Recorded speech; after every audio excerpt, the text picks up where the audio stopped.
All right, here we go. So, no producer this week. I usually have somebody helping me out, click the buttons. So, uh, today, not so much.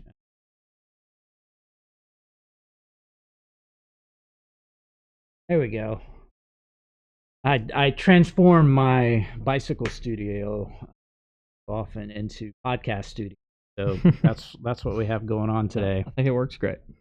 But I'm so not proficient in all of this. Bicycles are my forte. All the tech stuff isn't, so I'm just making it up as I go along. Looks better than I think I could come up with, so it's good. Well, Dylan, I'm glad you're here. So I mentioned I kind of do the bicycle thing, and sometimes I've been known to do the run thing, and not too often. It's usually when zombies are chasing me or a big bear or something like that. But Yeah. You, on the other hand, running is basically your life. It's the thing, yeah. So you are the owner, CEO, janitor of Run to Sport, or no, Return to Sport. Sorry, Return to Sport. So tell me about that, and how'd you get started with that? Yeah, so I started Return to Sport probably 3 years ago now. I've been a PT for like 6 or 7 years. Okay. And kind of at first, I was just kind of got my first job, just getting my feet wet a little bit, and I always wanted to do something a little more sports oriented and focused. And I just kind of had the idea out there that eventually I'd start my own thing, and decided it was time, so I did. And I've always been a runner since about when I was in college. Picked it up. I was playing baseball as a kid, and then through high school and then in college, I kind of didn't have anything to do. Yeah. I got a little bored, and I was like, I need to do something new. So I picked up running, and that's kind of where that started. So you didn't run in like high school or college or Not at all. No. So everything happened afterwards. Yeah. I was like 19, and just kind of looking for something to get into, and got into running, and kind of got addicted as we do. Yeah. And it went from there. And then years later, obviously becoming a physical therapist, I decided to start my own thing with Return Sport. And then as a runner, I really enjoy treating runners, right? So my favorite patient population is running. And so that's what I wanted to start my business based on, was mostly runners, but just active people, people who play sports in general, and just get people back on their feet and keep them healthy. Yeah. Running in just about every sport, save for maybe golf, swimming, but even in those, I mean, running can be something that really improves your golf game, swim game. I don't know, but some form of movement and running is in almost every sport. At least from a standpoint of warming up to a degree. So, so in terms of physical therapy, where'd you go to school for that? So I went to the University of St. Augustine down in Florida. Sweet. So I lived at the beach for 2 years. It was amazing. That's the worst place to be a physical therapist in school for that, right? No, it was great. So if I was off from class, I was either running or fishing. So that's what I did in my spare time. Man, if I had to do it all over again, I should have gone to a place that just excelled. I did have outdoors. to study a lot and stay inside, even though I didn't want to be inside. So there's that. I did work hard. How long is physical therapy school? It's a 3-year program, but like 2 of the semesters at the end are off, wherever you're doing your clinicals. Yeah. So if you're doing rotations, I did them my last 2 in Huntsville. I know I think before it's like a master's in physical therapy. Now it's almost like a doctorate in physical therapy. Yeah, so now it's a clinical doctorate. It's not like a PhD necessarily. It's just kind of a focus on the clinical side. And it's more didactic work, I believe, is why they moved it up to doctorate level. Mm-hmm. But yeah, it's been that way for, say, 10 years now. Yeah. So I'm not so smart. What does didactic mean? Just like more coursework, schoolwork, like the curriculum, more hours in general. I would never come across that. I don't do well in studying, so the didactic part just went over my head. Like, nope, not for me. I'm out. That's hilarious. So but you didn't start with Return to Sport until a few years post. Yeah, so I worked at the Orthopedic Center here in Huntsville and in Athens, and kind of just got my feet wet with that. Was working in general orthopedics, and then just kind of started branching out to figure out if I wanted to start my own business, and kind of start my own thing from there. So you're 3 years deep into it now? Yeah. So how's it been? It's been great. It started very small, very humble, just in like this small room, smaller than this room. Yeah. This is pretty small. And just kind of grew from there, mostly word of mouth, and just in the community. That's awesome.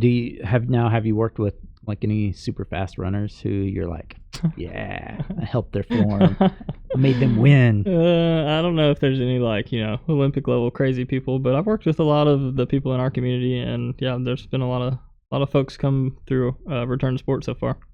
Cool. So and just to let everybody know out there, I recently went to you're in Zwift Recovery's place. Yeah.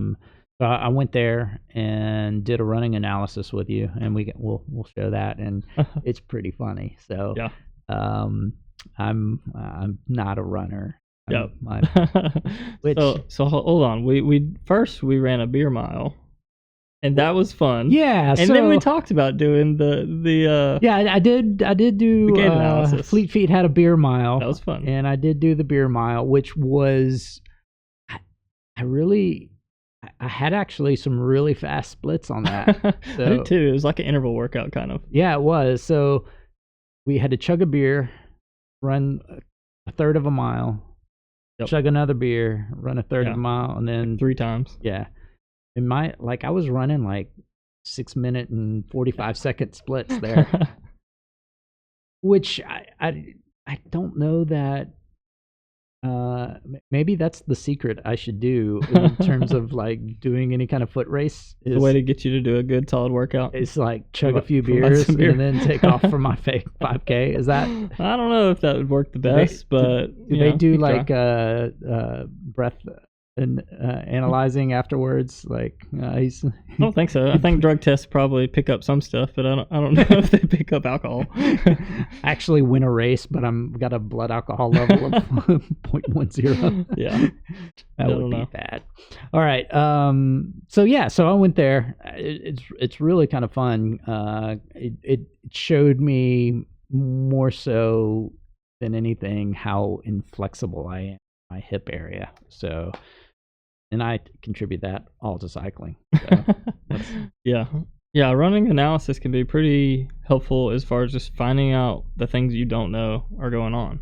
Because most people run or cycle or do whatever sport they do, they're just doing it and they're doing fine. Nothing's hurting necessarily. They push it when they want to push it and they take easy days, but they don't like look at the intricacies of like left hip, right hip. Like range of motion in the ankles. Can you do this fit or run analysis with the idea that running isn't their main sport? Will that absolutely? Yeah. Do you do a lot or tend to do that from time to time? With So athletes? yes. So I kind of offer 2 different things. It's a running evaluation and gait analysis, which is focused on the runner specifically. Mm-hmm.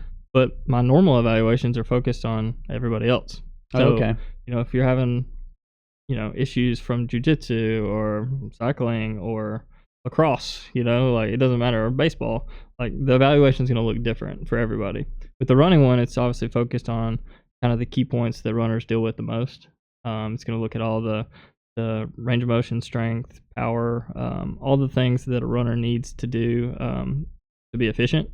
But with the other things, you may look at like total range of motion in a shoulder. You may look at scapular stability. Like it just depends on what the sport really is. So I think having that one specific to running is good because that's most of what the population I see is, but I see all sorts of people too. So it just kind of gets more specific to what sport you're dealing with. Gotcha. Do you, from a standpoint of being active, do you ever find someone not enjoying a particular thing because they're either their form is bad, and then I don't know, teach them a thing, you unlock it, and all of a sudden it just like transforms for them. Have you experienced that?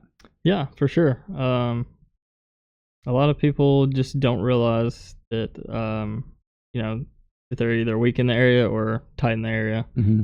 and it's causing the limitation in their success, right? So you go and you say, all right, tweak this, work on this strength aspect and kind of recruitment aspect of the muscle, fix the range of motion there because it's terrible, right? Mm-hmm. Fix those couple things and boom, you have your breakthrough. And a lot of people's light bulbs go off and like, oh my gosh, I didn't even realize, right? So yeah, we see it all the time, but it's just because we have like a different outside perspective. A lot of people just don't ever really seek the outside perspective. They're just like, I'm just going to train harder. I'm just going to do more miles. I'm going to get more time on the bike, whatever it is. I think I've seen that a few times where I've gone to these collective like workout places, and it's more of just like a group, like some people got together, not real formal, right? There's not like a real coach. And I did one in particular, and it was a set of like do burpees, do some sit-ups, do some push-ups, run a lap, come back and do some other things. And you're just like watching everybody, and they're just like going through it and doing it super fast and trucking around. Intensity. And then they're like, I'm like, that's the worst form I've ever seen. And it's like, I'm trying to do like the proper burpee, and they're not even, they're flailing their legs out everywhere. And I was just like, how, man, they're going to get injured. They do. But I would imagine unlocking like a lot of people's potential really can come down form, right? Absolutely. Do you ever, from a, I guess, a physical therapy perspective, do you ever look at somebody and go, oh man, all we got to do is train you to do this? Yes.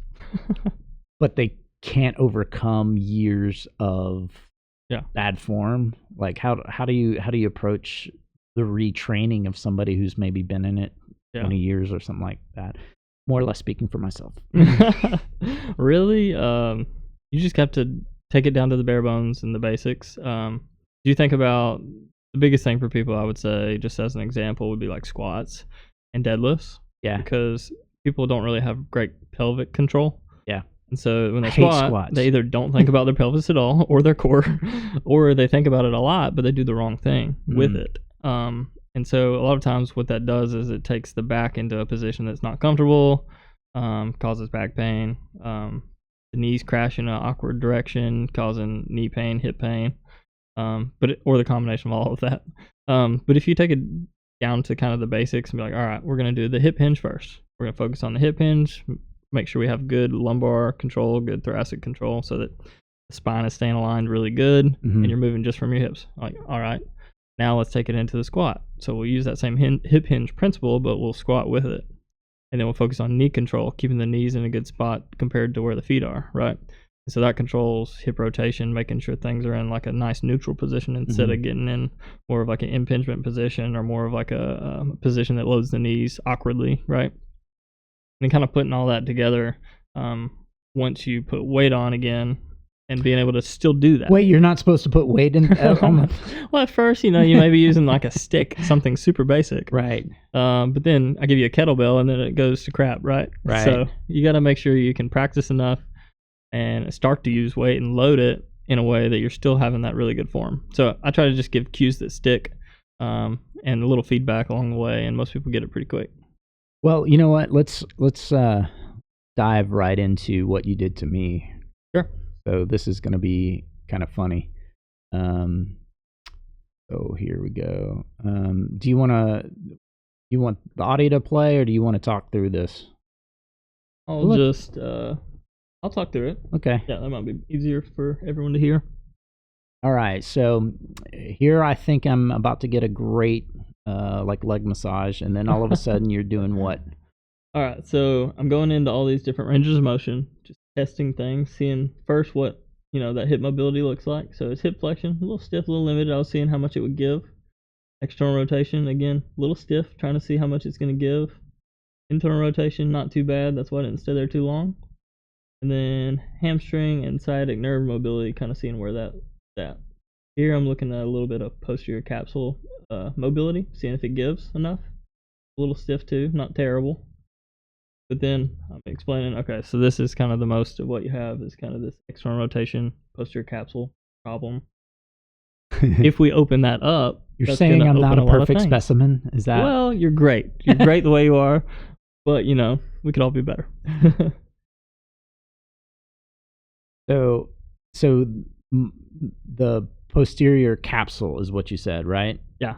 So that's basically the posterior being the backside. Yeah. Like basically in the glutes is where you're going to feel all the stretches with posterior capsule. Yeah. When you're stretching and doing the mobility work, like the pigeon exercises and things, if you're feeling that in the glutes, then you're targeting the right spot. And most people with external rotation tightness, where you're like twisting your leg this way, or hip flexion tightness, where you're pulling it up, yeah, you're probably going to have a little posterior capsule tightness as well as those muscle groups. So I've got a terrible butt, is what you're saying. Just tight. That's really all. tight. You work it with obviously getting on the bike all the time, so it's strong. So, it's just tight. So the typical road riding position, your pelvis is rotated forward, and one of the reasons for that is to activate the glutes. Makes sense. So the glute is actually the major muscle group firing to turn that crank over. Yeah. So that's good. It's just in a position that it's probably being used quite a bit. It's kind of like the, rode hard, put up wet analogy, where it's like, all right, we pound this one muscle group and then we just don't do much about it. It's kind of like people working chest only, right? They're just trying to get their bench press really high, but because that's fun. But then, the pecs are super tight and they're just hunched over and stiff. Yeah, So I've been trying to do kind of thing. Yesterday I was trying to do a lot of those pigeon stretches and throughout the work week, and it's just like, man, this is going to take forever. Yeah, it's a bit of a process. You have to buy into it, number one, obviously, and know that that's your problem. And then number two, you just sprinkle it in your day. Like you said, you're just trying to do it in the middle of your work week. So that's literally the best way. You don't need to be like, this is my mobility time once a day. No, just put it in your day and kind of include it with everything you do. Usually when I'm working with people, I'll throw a leg up and I'll start stretching, or I'll, do a few things. And I just try to do it throughout the day. Throughout the day. Yeah. Cool. Let's go on to a very fun one. I don't know what this one is. This is one that most people will not ever see, is actually me running. All right, so with the running assessment, what we did is we got him on the treadmill, took some shots of video of him running at a casual pace, so conversational pace, just nice and easy. And then we took some video of him running at more like probably a 5K effort. I look like an old man, like barely able to move my legs forward. I am an old man. I mean, it's gonna look different when you're going nice and easy versus fast, though. So be a little fair to yourself. But the cool thing was so what you're doing there is you had captured basically me as a stick figure. And it was showing how my joints were, and at what degree and what angle everything was kind of moving at. Again, I do kind of look cool on a treadmill, but I can tell like when you compare myself to where my legs need to be, like my range and motion is terrible. And yeah. So I mean, the biggest factor was, your hip mobility was a little bit limited, and then we got on the treadmill and looked like, okay, well, we see where it's limited, right? So in that stride motion, you were kind of lacking the hip extension a little bit. You're getting more to that neutral position, but not quite past it. And so you're just limiting in what ranges you have to work with. Now, if you fix your hip mobility and it's really good, your ranges are better, and your ability to go fast just gets easier, right? Yeah. So once you do speed up, you open your stride up, it should open up.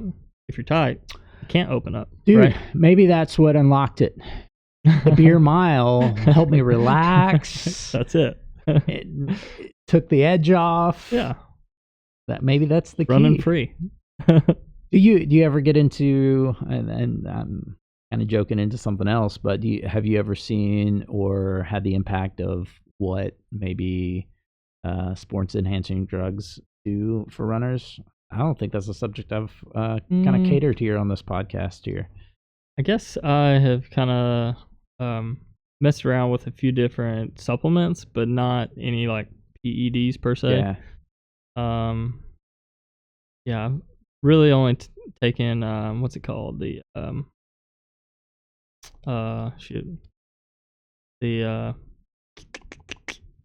the baking soda stuff.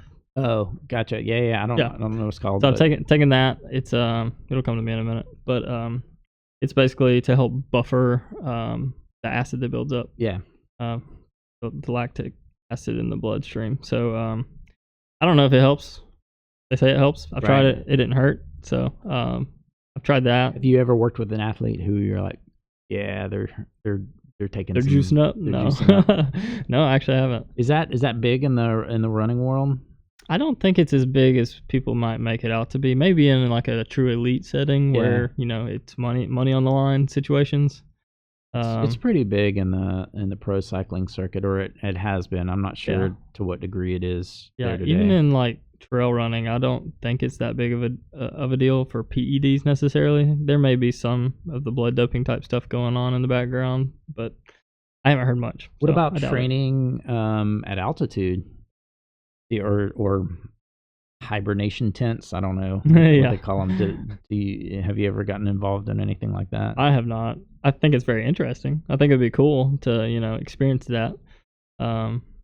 I mean, I know a lot of. You also do VO2 testing with Return to Sport too, right? So talk about that a little bit. Yeah. So that involves wearing the mask that collects the oxygen and the carbon dioxide output, and it basically uses a heart rate strap and those variables to give you all the rest of the data. What we'll do is we'll put you on the treadmill. We'll have you go at a very slow pace at first, just warm up, and then it'll have a ramp period of 1 minute at a time. And we want to do like 9 to 12 ramp periods. We can do it on a bike. If you are not a runner, just do it on the bike, right? It's pretty simple. And then we just do the same ramp period 9 to 12 times until you hit exhaustion. So when you hit exhaustion, you're like max heart rate, everything's, very hard, and then you just kind of tap out and then do a little cool down. So that takes generally 20 minutes total. It's really not that bad. The last 3 minutes are hard. But it gives you a lot of useful data. It gives you, obviously, your VO2 max, which may or may not look like what your watch says. And then it gives you your max heart rate, which is a pretty useful thing. And then your heart rate zones. So heart rate zones you can use, obviously, for kind of specific training. If you're into using heart rate zones, it can give you your threshold, which is great, and it can give you kind of the intensity levels that you want to work at for certain things. Yeah, and in cycling for sure, if you can train, you mainly want to be zone 2 training more often than not. That's going to build a great base and allow you to ride strong.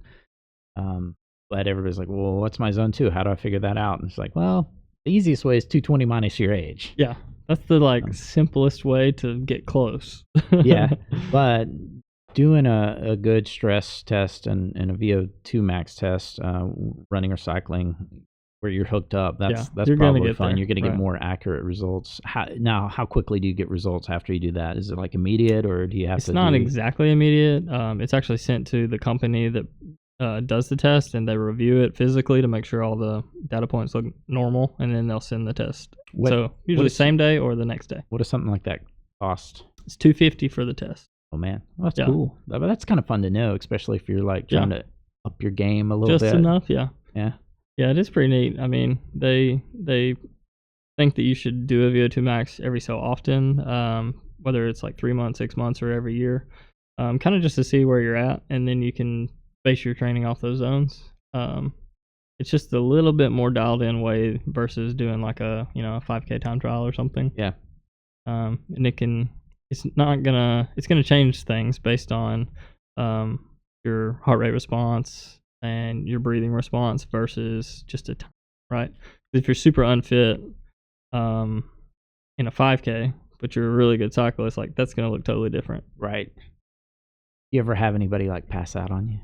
No, I've had people, be like, stop, because they're gassed, but nobody's falling off the treadmill and hit the wall or anything crazy. That's good. 911. Yeah, no.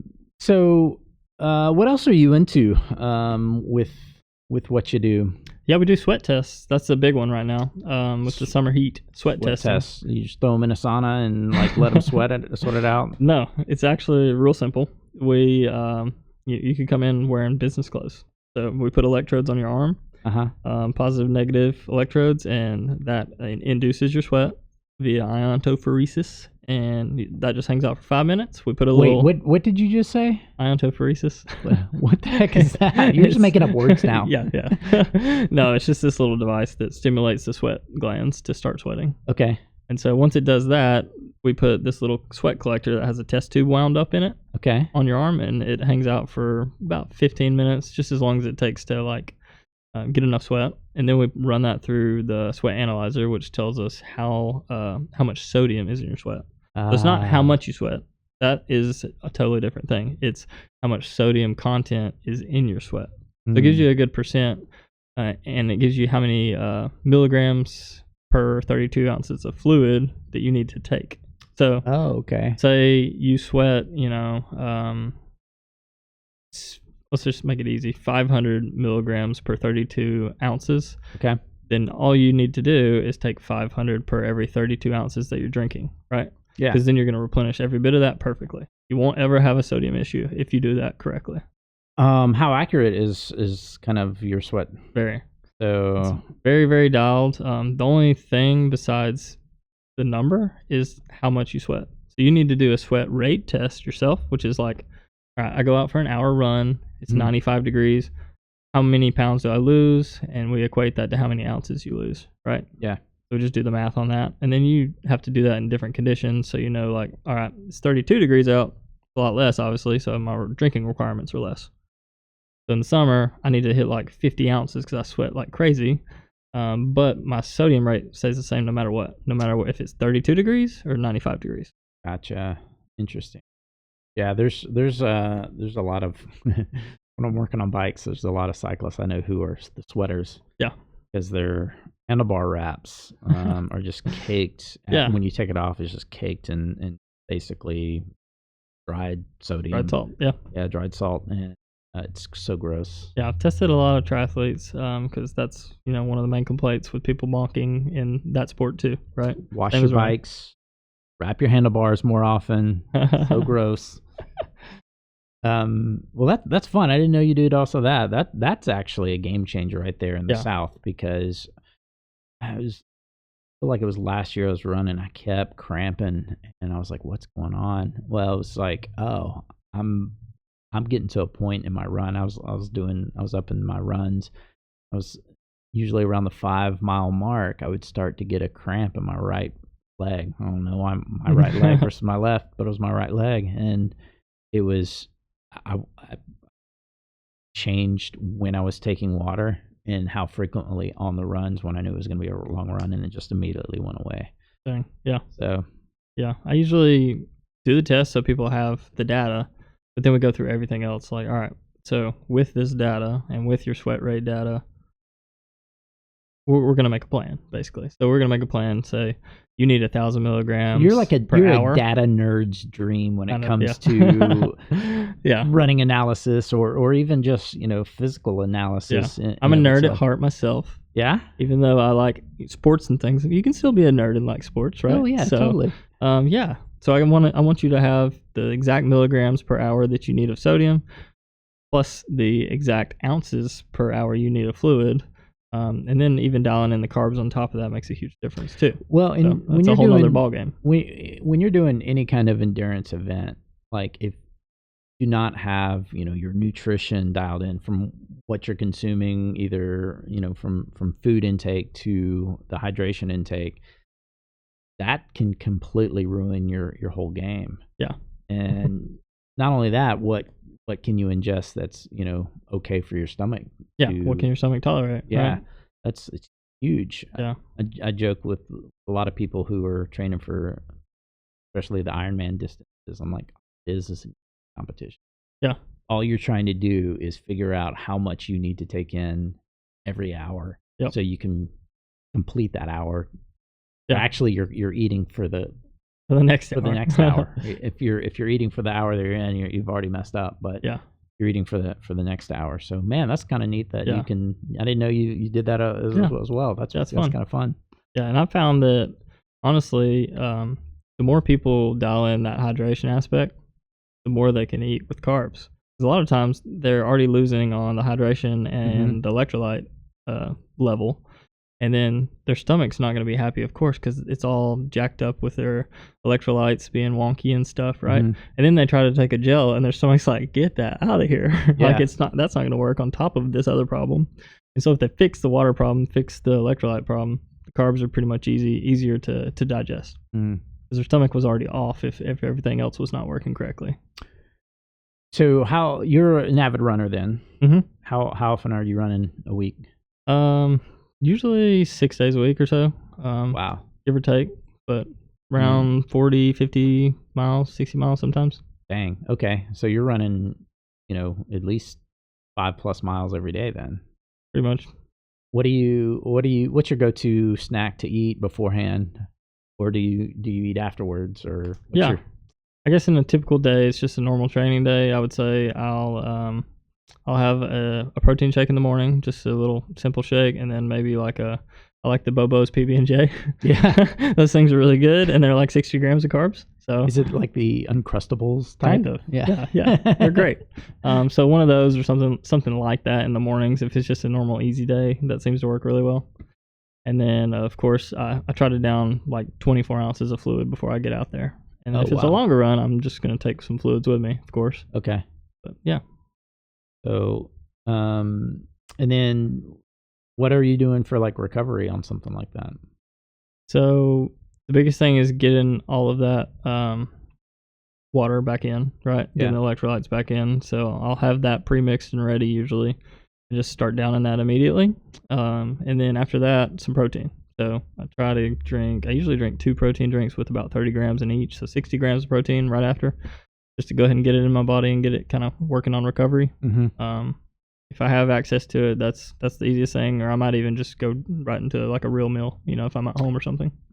Recovery. Let's also talk about ice baths. Oh, that's like the latest craze these days, right? Yeah. Dipping yourself in the ice baths, the cold plunge, the cryo chamber. They're all good. I will say they do help a lot with recovery, a lot with inflammation for sure. But the time of day to do it is not when you would like most likely want to do it. You're not supposed to do it directly after like a hard workout. You need to wait like 4 to 6 hours because it can delay the muscle protein synthesis. If you do it right after, so it'll kind of impede the effects you're trying to get out of training. Gotcha. If you do an easy run, you could totally jump in right after because you're not really gaining muscle from that. You know what I mean? Yeah. Or easy ride, same thing. But the time of day to really do it is just in the morning. If you're going to do something with cold exposure, it helps to do it in the morning before you get going. That wakes you up too. Absolutely. you feel alive. I try to do that sometimes. Like I'm gonna, you know what? My hot shower, I'm gonna turn it to the cold, and it's just like, all right, I'm done. 30 seconds. 30 seconds. Turn it off. Yeah. I've been there. Well, what else is happening in your life, Dylan? What do you do for fun? Well, I have 2 boys, so they keep me very busy.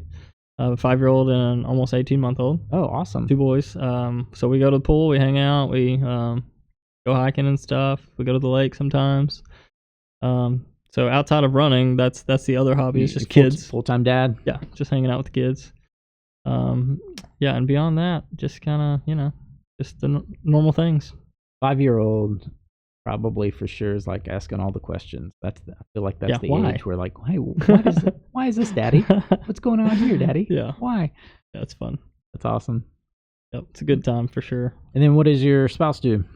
She works at UAH. She's an AMSTI coordinator, so it's the Alabama Math, Science, Technology group that does the labs for students all across the state. Y'all are like, I sense the attraction for like data. Yeah. Yeah. I think she likes it. So yeah, it's a great job.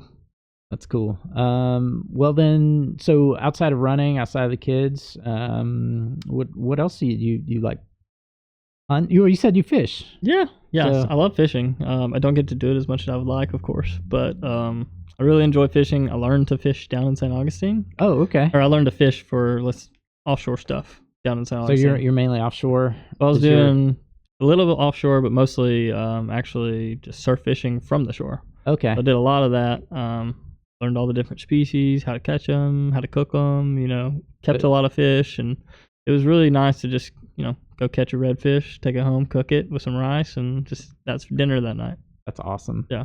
I had a guest on here a few podcasts back. His name's Nick, and he's a huge fishing. He started doing fly fishing, and he ties his own ties. So have you gotten into any of that? No, I've tried. I've fly fished, but not been very successful. It's just fun though. It is fun. You got a favorite spot around here to go fishing? I usually go to Gunnersville. Okay. The in-laws live in Gunnersville and have a boat, so I'll go with my father-in-law every once in a while out there, and that's a great place to fish. So now with Return to Sport, you show up at a lot of events and kind of help out. What do you try to look for? I guess when you're sponsoring a thing, or sometimes you're doing some analysis afterwards, right? Sometimes, yeah. We'll do a lot of like races because that's fitting for people that are, dealing with issues after a race. They'll come, see us and tell us what's going on. We'll try to kind of get it fixed quickly as much as we can. And then sometimes we'll do running assessments and things too. Yeah. We'll do little mini evaluations. We'll do little mini screens, injury screens, workshops. A lot of places like gyms and things, we'll go do a workshop. We'll do a mobility workshop and basically just, be like, hey, everybody do this, try this exercise. We'll compare people to each other. Somebody's really stiff, somebody's really hypermobile, and then give you exercises to fix those things. And same with strength. That can be pretty helpful. Strength. Yeah. You know what? Let's do this. Let's show you how weak I am. We'll go back to, we'll kill that one, and we'll go to that one right there. Here are you showing me, which I don't think I've done this exercise, which I need to do, because this is the stretching where the hip flexor. Hip flexor, yeah. Okay, so it's like a 5-second So hold. this is a rear foot elevated hip flexor mobilization. So trying to put your foot on the table or something higher behind you. I can't even do that. Look how inflexible I am. Yeah. And then you're trying to keep your core in control and actually get your knee to dip down kind of towards the table, so you're stretching that hip flexor really good. That's a tough. really good stretch. It's great. It's a good activation drill too. So people watching, try this because it's good to get into your glutes prior to running while opening up the hip flexor. Man, I feel like my whole hip is just locked. Like I would, hips don't lie, as Shakira said, and my hips tell me like I don't do anything but ride a bike. That's basically what it tells me. That makes sense. I mean, we're doing basically a straight plane exercise, whether it's running or cycling, and we don't do a lot of lateral movements, right? So if we're not doing those and we're not, working in mobility in those directions, they just are not, they're not going to stick around for no reason. Right. And so we do have to do a little bit to make sure we can open up laterally really good while also, working those accessory muscles that help position you for the repetitive. Are you movements. recommending that I start taking some dance lessons and like learn how to move my hips? Learn how to control the hips a bit? I think that could help. I mean, I could see it helping. Have you ever prescribed somebody a unique thing to do that's kind of outside of the box? Like Karate Kid. He had to wax on, wax off the cars, and all of a sudden he knew kung fu or karate. I don't think I've taken it quite that far. Maybe some awkward movements that someone might not think is a normal exercise, but I wouldn't say no Karate Kid moves. And my hips are so pathetic. But that's okay. I'm comfy on the bike. How's that? Speaking of bicycles. Yeah. So this little podcast here, I always ask the same question to every guest, and you probably hadn't heard or listened to any of the podcasts. Oh, So yeah. this is great. This is fun. I'm getting you in a very raw moment here. Do you recall the first time you learned how to ride a bike, assuming you know how to ride a bike? I do definitely know how to ride, but no, I don't recall. You don't recall when you learned? No, it was probably very young. I mean, I've always, I was always outside. So Yeah. I was riding a bike, riding a skateboard, doing whatever, making ramps, doing all the kid things for sure. So, I definitely have fallen on a bike a lot. I'll say that. But you don't recall like when you first learned, or the bike that it had to be like 3 years old, or who 4 taught years you? old. Definitely the parents or my older brother. I have a 2-year older brother, so he probably taught me a lot of things. Taught me a lot of things I shouldn't do. Yeah. But yeah, I was probably just pretty young. Yeah, I would say 3, 4. Wow, that's I really don't know. early. Yeah. Yeah, I think I was around 4 or 5, probably 4. I know I was in like pre-kindergarten. Yeah, no training wheels probably in that 5, 6. Yeah, I learned in a single day. Really? Yeah. Dang. Can you remember it? Oh yeah, fondly, vividly. It was interesting because the day before, all the neighborhood kids were riding bikes, and I wanted to go with them, but I didn't know how to ride a bike. But one family had a bike that had rear bike seat on it, and this is like 1980 or 82 or 81 or maybe 79. I can't remember the exact year, but I was young. It was It wasn't the modern bike seats that we have today that you attach and it's actually safe and the kids got all the protection. This was like a death wish on the back of the bike, Just right? happened to be a little cradle on the back. Yeah, and so one of the neighborhood kids, she was a little bit older, and she toted me around, and she kind of drew the short straw, I guess, because she had to work harder than everybody else. And then I told my mom, learn how to ride a bike. So little kid's bike, and had rubber wheels on it, like solid wheels. Yeah. So, but I remember being in the driveway and trying to hold balance, and there's like, you got to pedal to not fall over, and so it just clicked. And the very next day, riding down the street, and I waved to the girl who had to tote me the whole day, and she was like, wait a second, because it was like, you couldn't ride yesterday, now you can ride. What gives? That's a fond memory. Yeah, that's awesome. So. That's awesome. It's on a little rusty Schwinn. Nice. Yeah, I think my first, let's quote, real bike was probably like a BMX style trick bike with pegs. Yeah. You know those were huge because it was basically like the they were doing the half pipe shows like all the time, and so we would just try to be like those guys, and do those tricks. We had rails and ramps and stuff, and trying to twist the handlebars and do all the things. Yep. So yeah, that's why I fell a lot, because we were doing a lot of that stuff. Tricks. Did you ever wear a helmet? I did. Oh, did you? I got a concussion skateboarding, so okay. Mom and Dad were like, wear a helmet. So I did some. I probably didn't as much as I should have, but I did some. Yeah, I don't think I ever recall wearing a helmet as a kid. Now I wear a helmet all the time. It's a requirement. Yeah, well, it's just safe that way. There's so many little oopsies that can happen, and not even your fault. It could be somebody else's that cause you to go down. So absolutely. Yeah. Well, okay. So tell me what's in the future for you. What do you got planning ahead?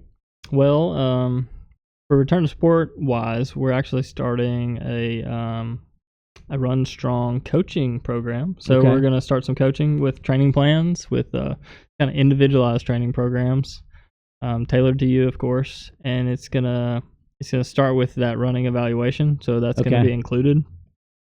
And then go from there into the specifics of all the other things we talked about, really. So the hydration, the fuel, all of that stuff, combined with just an individualized training program. So your website, I kind of pulled it up. Is it returntosport.com? Yep, returntosport.com, returntosportpt.com. Sorry. Oh, returntosportpt.com. Yes. Okay. And you can find out all the information about pretty much anything there. And then, with the programming, we also have just training plans by themselves, or you can do the coaching program as a whole monthly, and beyond that, we can add on PT for like 20% off. So we can kind of bundle it all together. Oh, okay. If you thought about like what you would want to have as a comprehensive plan for training plus PT, and you put it all together, I think that's what someone would build, right? Yeah. Is this kind of plan.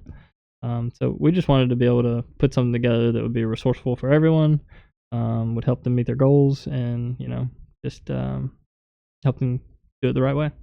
That's awesome. And then, how do you foresee that kind of integrating with like expansion? Are you hoping to, you're right here in South Huntsville, basically. Do you want to replant yourself in Madison or grow a little bit, or potentially maybe down the road? I think that would be really cool to be able to, help people in a little bit farther apart places, right? And the coaching program, we're actually doing most of it online and through an app. So, okay. The initial like running assessment, is in person, but we could do that through video also. So, one of our first clients is actually living in Birmingham. So okay. I'm just, Google meeting with him every 2 weeks about the coaching stuff, and that works really well. So I think, having that aspect kind of online, and then eventually branching out maybe with the business, but not getting in a rush to do that or anything. Man, who would have thought, like, especially with something as simple, and it's really not, but simple as running can get so exact, and the form can get so analyzed and detailed, to all of a sudden you're like, hey, wow, I knocked this amount of time on my 5K. Yeah. Just by learning how to stretch a certain way. Right? Yeah. I mean, the science is just getting so dialed from all aspects, really, for cycling and for running, though. I mean, it takes like a team to get the entire, comprehensive approach down to where you can be just more efficient, is what it comes down to, efficiency, right? Yeah. If you can train efficiently, if you can move efficiently, if you can eat and drink efficiently, all those things play into it. And so if you can take one of those pillars and make it stronger and better, and just do that with the next pillar and the next pillar and the next one, like, you're going to get better. That's the only way there is to put it. Doesn't matter how old you are, you still have room for improvement. But you have to stretch. Yeah, mobility is important. And then on top of that, you actually have to strap on your running shoes and actually go for a run. Got to put in the miles too. I'm like, I think I'll ride my bike instead. I understand. I mean, I am a purist of running. I do not get on a bike much. I'll get on the Zwift trainer every once in a while, and I'm like, oh my god, this is so hard. It's so funny, because I'm just the opposite. Yeah. I'll start running. If I ever run, one of the first thoughts that goes through my mind is like, gosh, I'd rather be on my bicycle right now. I could be on my bicycle enjoying being outside right now instead of running. And it's usually maybe mile like 2.5. I'm like, settled in. Okay, I'm settled in. And I'm like, oh, wait, I was only going to run 3 miles today. Okay, I'm done. That's your problem. You just need to run a little bit longer. Go 5 or 6 miles, you'll be good. Oh, man, don't make me run longer. That's funny. Yep, that's good. Well, cool. I'm definitely the opposite, for sure.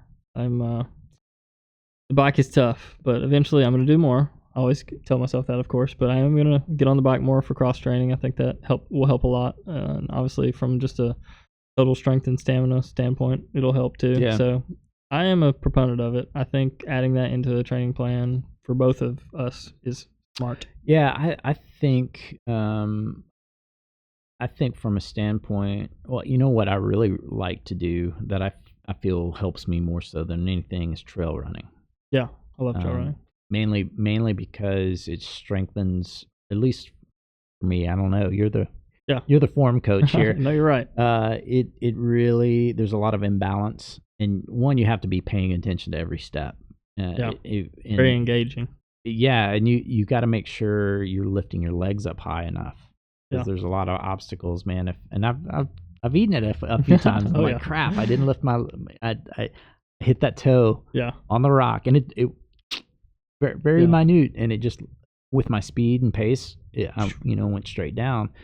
But the off camber aspect of trail running, your foot is always landing in a different place, and I feel like it helps strengthen your foot and your, at least, mechanics that way a little bit. Absolutely. Yeah, our Alabama trails are, rocky, rooty, rugged, a lot of ups, a lot of downs, and all that variation of terrain is very helpful for all the accessory muscles to work, right? Yeah. So you're working the ankles really hard, you're working the hips really hard.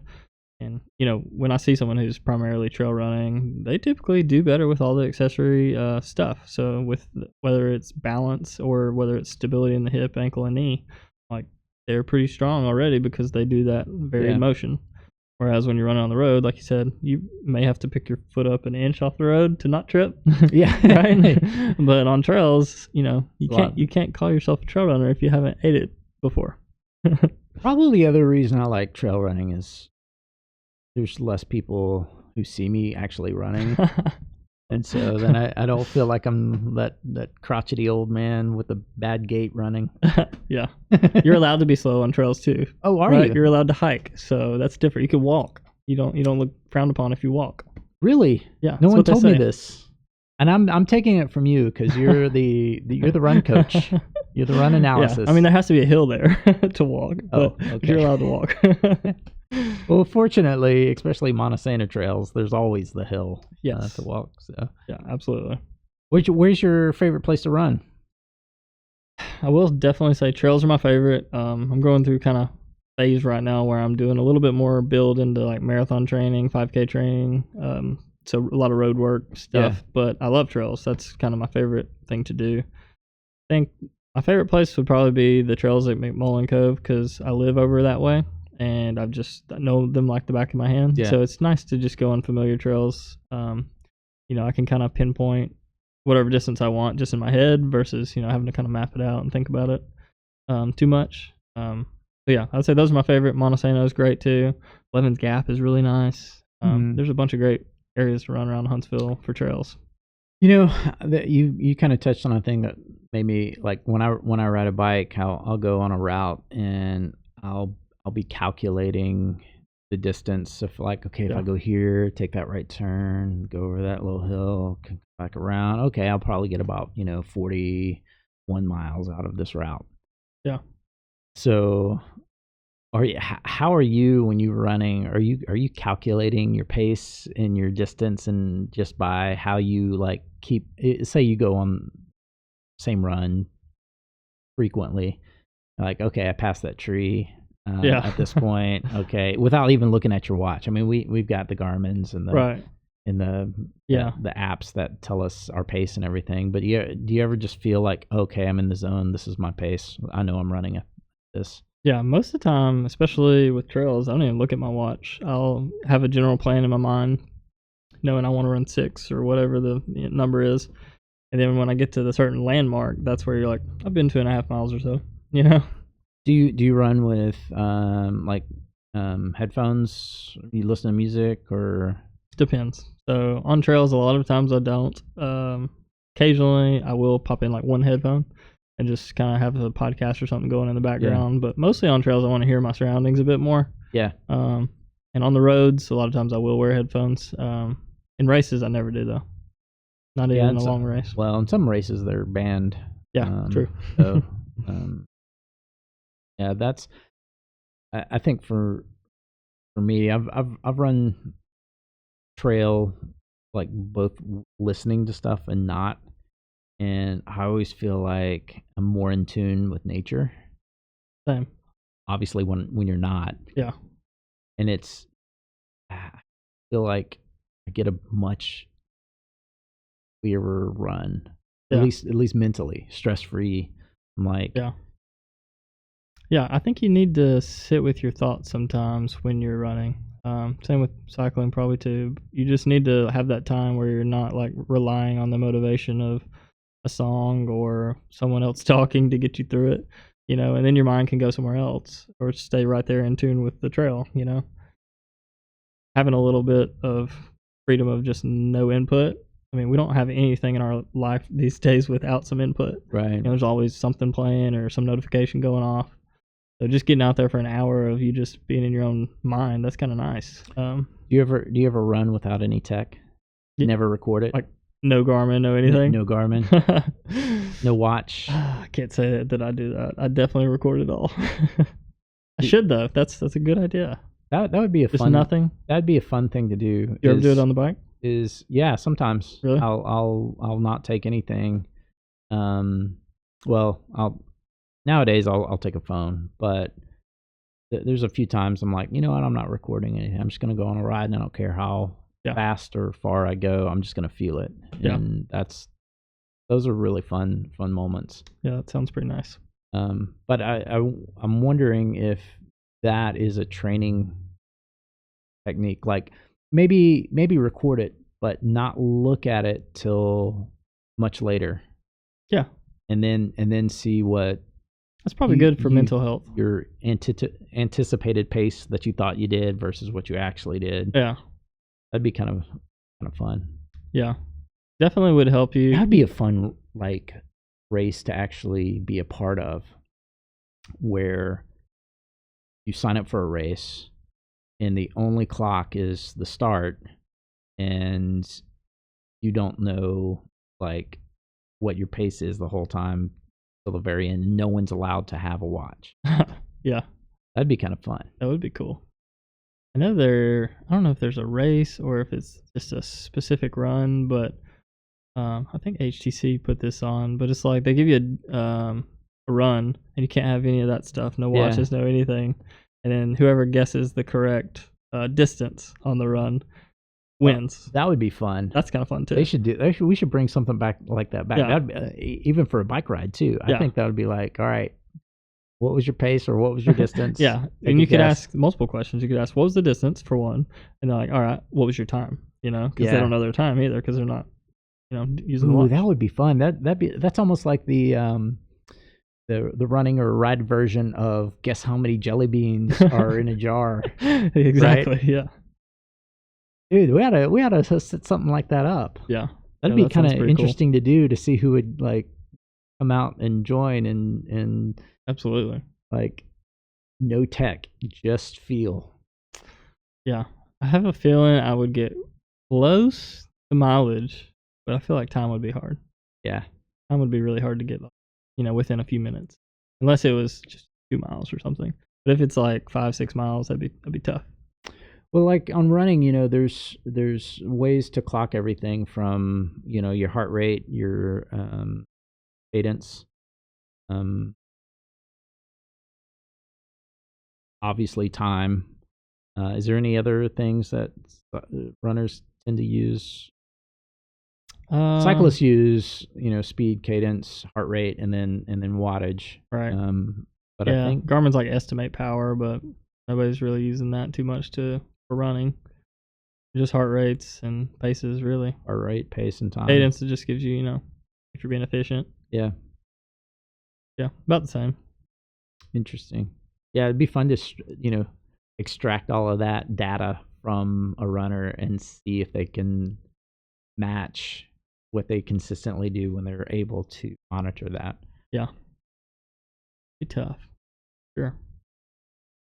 But yeah, you could set up some controls around, obviously, a track, and you can kind of get a feel for it. But it'd be fun to take a lot of that information away, just to see if somebody can replicate based on feel. Yeah. And how accurate they can get it, and how your more seasoned athletes versus your novice, how they compare with the data and the information. Guess. Yeah. Yeah, guess your heart rate. You can guess that. And then also how much more motivating is that? It's if you're constantly looking at your watch and you're like, okay, I need to speed up. I need to, hit this target. Yeah. A lot of times people, me included, will get in the habit in road running especially if you're on flat ground all the time. You're a slave to your watch. You're just staring at it. You're like 8:02. I gotta go 7:58. Right. Trying to just ride that line. But if you take the watch away, or you're doing hills, or you're doing trails, like the watch doesn't really matter, right? Your heart rate might matter. You could look at that, I guess. Yeah. But for me, that's why trails feel so much better, and I like them a lot because I don't have to pay attention to that. Yeah. I'm just going by feel, You're just running. running on vibes. Yeah. Run on vibes. I like that.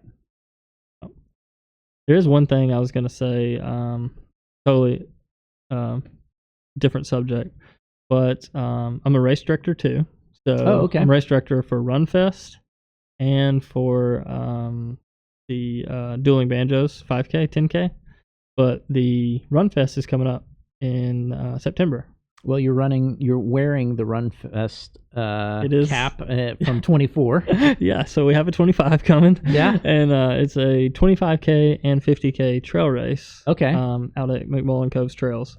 And so we work on all the trails throughout the summer, get them all nice, and then it's a 2-loop for the 50K and 1 loop for the 25K.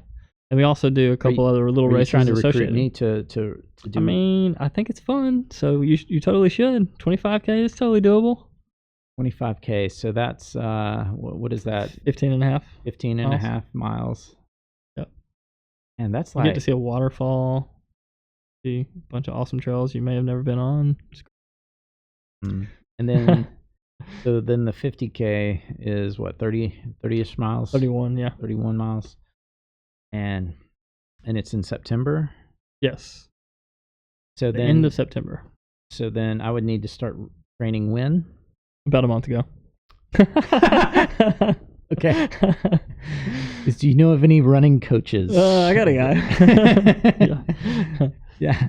Do you know anybody who can send me messages every 5 minutes to do my pigeon stretches? Yeah. I have an app for that. Golly. Yeah. Maybe I can sign up for the 15. Dadgummit. I'm getting roped into all these things. It'd be good. I might have to do like a half Ironman next year, so this running stuff will come into play. Will be necessary. Yeah. Yeah. It's kind of a whole weekend for the Run Fest stuff. We do the night before. We do a big dinner and a Summit Point challenge. Summit Point is kind of this closed road that goes to the top of the mountain back down. So almost a 5K, not quite, but it's 1,000 I think it's 600-700 feet of climbing. So it's really hard, climb up and down, just a little challenge the night before. And then the day of is, of course, those 2 big races, plus a road 5K and a fun run for the kids. So kind of all together is like a big weekend thing.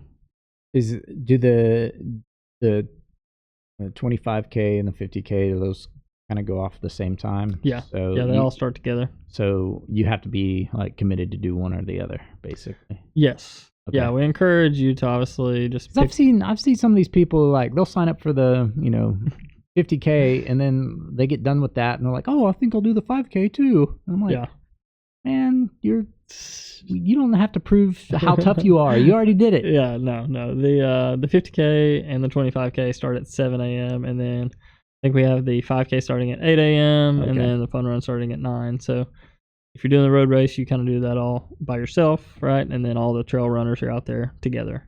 So how many people do you do it? Last year?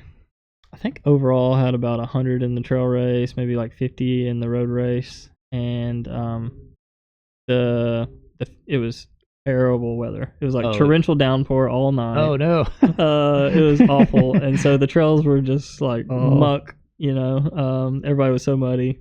And so almost all the 50Kers dropped to the 25K because they were just that was so hard. And it's a lot of vert too, so it's a challenging trail race anyways. Plus it was just, conditions were hard. So I think we'll have more 50K finishers this year than last year, just because a lot of those dropped to the 25K. Yeah. And the hard thing about a race that is 2 loops is you get done with 1 loop and you're like, I could just drop to the 25K and it'd be fine. So they did that. But it's fine. Totally understandable. With good weather, it'll be fine. It's kind of fun doing something where it's loops, especially if you've got cheering section.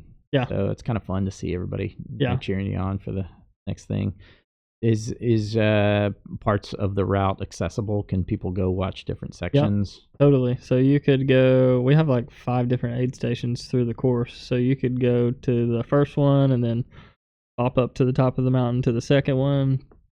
The third one is pretty hard to get to, but you could hike into it. Yeah. Fourth one is drivable. It's at Silo, so you can drive to that, and it's right there next to the street. And then the other one is at Sublette Point, and you can drive up to that too. So Okay. yeah, there's definitely some watch points. If you have like somebody chasing you around or crewing you, you could definitely get them to throw you a bottle or whatever. So dialing in nutrition for that's huge too. Definitely. So because what an average decent runner for marathon, half marathon, 2-ish hours, right? Yeah. So 15. And then on trails you're looking you add at the vert to that, right? Vert, so you're 2 to 3 hours at least for that. That's a lot of running. You get to the point where you get to practice your strategies to not bonk. Yeah, which is important, right?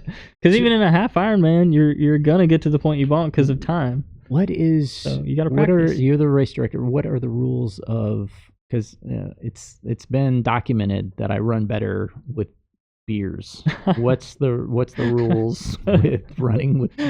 There's no limit. You can you can hit a shotgun of a beer wherever you like. You can take some Fireball. I've seen plenty of Fireball shots. Get a Camelback and just have nursing some vodka the whole time. Yeah, we had some beer at the finish line, so people were happy to see that too last year. Yeah. You can definitely do whatever you like. So whatever gets you to the finish line. You're saying it's beer legal. Yes. There will not be a drug test at the end to measure my alcohol content, right? No, okay. We don't have any WADA support for the race. I might have to sign up then. I might be able to do this. Like, why is Brandon running so fast? It's the beer. Yeah, might be it. Well, awesome, Dylan. I appreciate you coming and hanging out and chatting about your business and how terrible I am at running. So I'm gonna.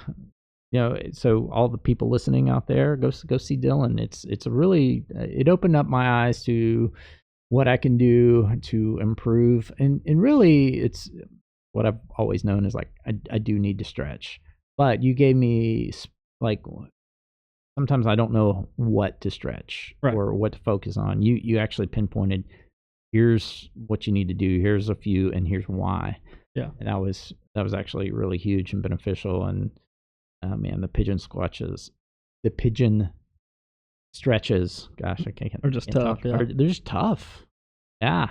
Yeah. Like you were throwing your leg up there like nothing, and I was just like, golly, that's amazing. Yeah. Well, it's super helpful to find out what you need, why you need it, and how it's going to help you. And if you can put all 3 of those thoughts in your head together, most of the time you're going to accomplish the goal of fixing it. But if you just get hey, your hip's tight. Yeah. Here's a stretch, like you're not going to be as motivated to actually fix that.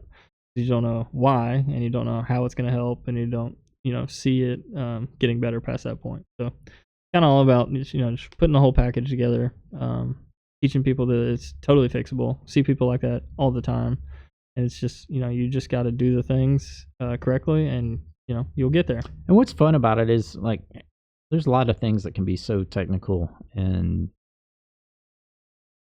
overanalyzed. Ooh.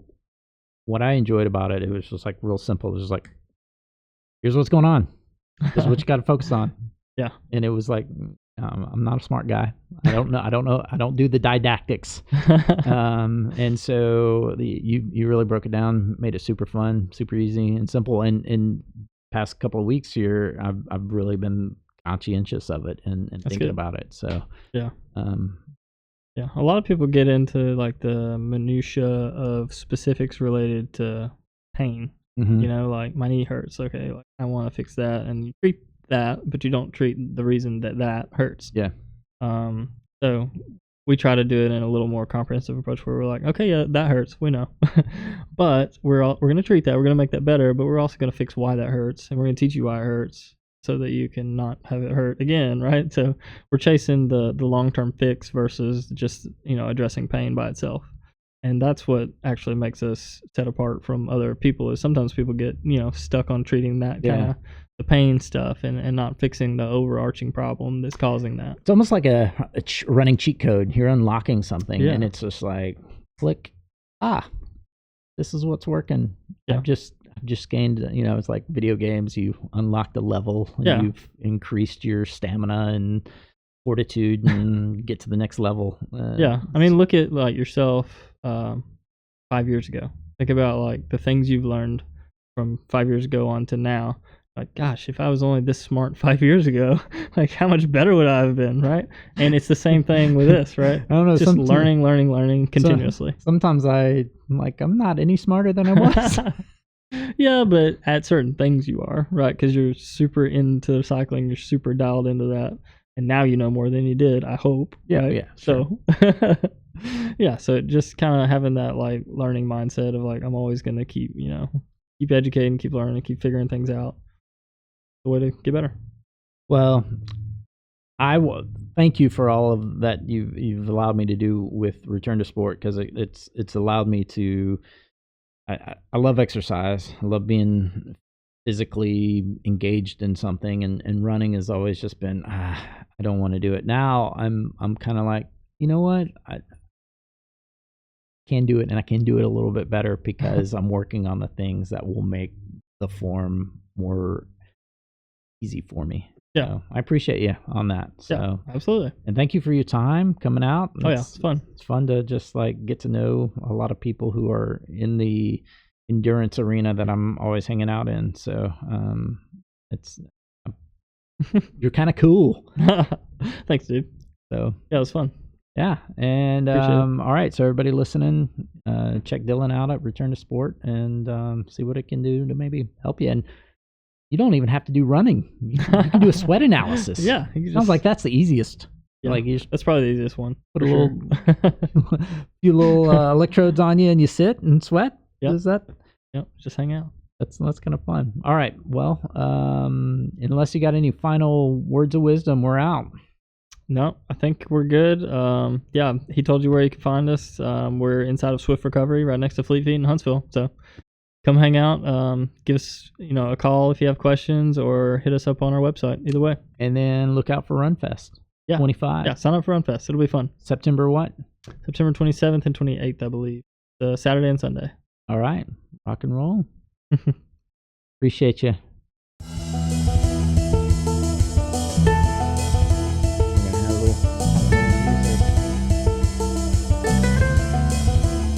Cool. That was fun. Yeah. That's a lot.